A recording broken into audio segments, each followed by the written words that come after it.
It's going to be a good one because there is a lot on the line for a couple of proven performers on the CT. They need to make up some ground on the ranks. Yago, Dora, he's the consistent performer this season amongst these three. He's up against Kanoa, Igarashi, a CT winner. To kind of rewrite the script as we see Yago. Well, he took off on a left-hander on his first ride. A little foam climb to start things off. Another projection floater down the line.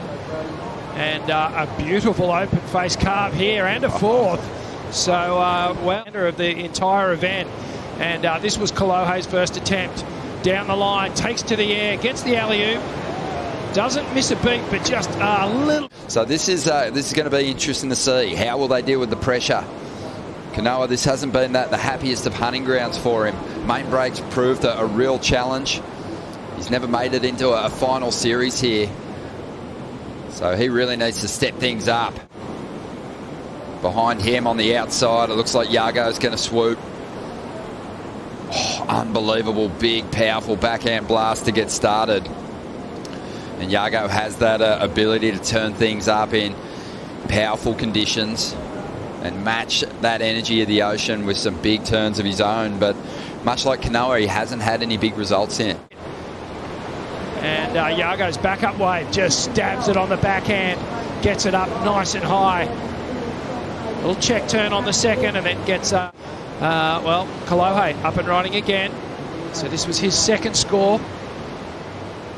Just waiting patiently, hits the brakes, looking for something down the line, looking for the air section. Yep, absolutely. We can see Kolohe was wanting this ride, but Yago takes it with second priority. Oh, solid hit to get started again. Let's see if we can find a more powerful finish on the end section. He does. You never have to kind of figure out what Yago's feeling after a ride. The body language suggests that he liked the feel of that one. And it's become so competitive and entertaining the way that these surfers approach this wave, especially on these rides. Yago on the replay. This was a 6.93, so the best wave of the heat so far. Yeah, why was it the best? Because of this stuff here. Just tags this first wave. Didn't over-rotate because he saw the wave just continuing down the line. Strong, powerful, goofy footer here. You could see just generating a lot of acceleration through that turn. And this one, late, pivots off the lip. Gets to the finish. Here goes Kanoa. Igarashi, just a 3.67 on his opening ride. Very surprising to see him so far down the ratings. He's just been building so nicely to consistently put himself in the front. But he was just really sort of looking to fit the right moves into the different sections of that wave. Let's see what Andino can do. Big alley-oop to kick things off on his second ride in this heat. But he started this one with a huge frontside carve. Does well on a tricky section there to maintain control. Gets the finish he was after. I love that first turn. That was great. Was completely free and open. Watch this. Ropes it around, almost like a two-stage acceleration through that turn. The second slicey little hit and then gets to the third one. Love this angle here. You can just see messing with that section. Really critical part of the wave. What a beautiful shot. That is just the sunshine just absolutely flaring through the walls of these waves, and Kolohe did just put everything into that. Geez, and that's what you want to see. Yeah, he was leaning right over. The body was pretty much horizontal through that turn. He almost overextended, but was able to just pull it right back under his feet. There's a lot going on in that first turn. If you were going to pick it apart, some people would say, oh, his rails weren't all that clean. Out there during the interview, though, Kanoa Igarashi tapped into this one. Beautiful first turn. This guy is so precise when he's on and really is so well-rounded. Good adjustment there. Big first turn and, quickly stuffed a move in. He also had this attempt. Oh, really going for it. Let's see if Kolohe Andino can get rid of this 5-point ride and increase this lead.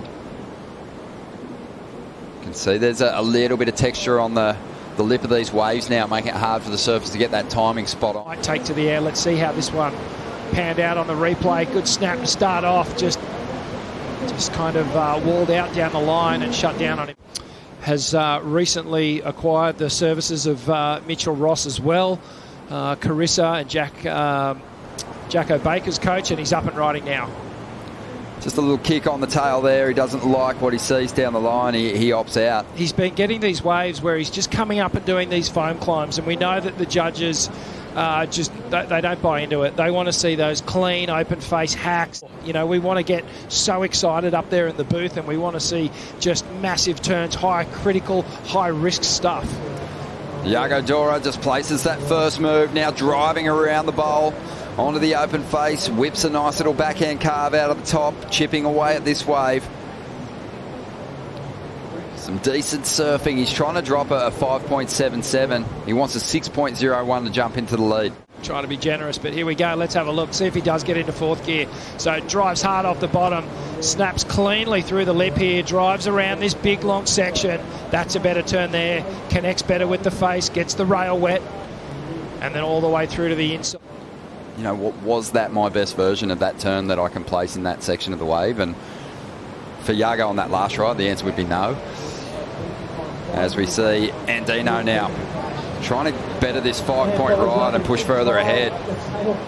Swings the tail around. Just how tricky is that wave to ride? I was thinking exactly the same thing. That was such a hard wave to ride, and he did well to actually just stay on his board. There are surfers who can manufacture a score out of, get an 8 out of a 6-point ride. So, but it definitely makes it harder. But here goes Kanoa. This is a better looking wave. So he can turn it with a single ride. He needs a 7.3 out of this one. A really nice slice to get started. Gets that board vertically once again. So just transitioning through to this inside at the moment, trying to add some flow to this ride. It's a nice place floating re-entry to finish. 2.5 minutes to go. 2 over the top. Let's check the replay. So this first turn gets a nice clean snap off the lip. Goes deep on the bottom turn. And again, just that kind of foam climbing turn. That was a bit of a 2-stage check turn. Nice finish, though. Yago Dora just covering. And he's got to make sure that he's paying attention to when this hooter sounds. Be careful, Yago. Oh, he got lucky there. Kanoa Igarashi. Wow. Yago Dora goes left. Absolutely explodes out of the pocket. Monster pop. Plenty of elevation. Got that tail nice and high and completed it with ease. Constructed a great heat, but what a treat here. Yago Dora takes to the sky on the left-hander. So proving it still can be done on the lefts. There's still scores out there, and special finish, but a well-constructed heat for Yago as well. Have a look at that. Completely corked out. Full view of the bottom of his surfboard there. That was so cool. Beautiful grab rail rotation. You know, in a heat that was kind of lacking in individual highlight moments, manoeuvre moments for Yago Dora. Yeah, that's a much different reaction to sort of talking about not caring if he has to go on the Challenger Series. I think Kolohe's come here in search of a massive finish here at the Western Australia Margaret River Pro, and he's on his way.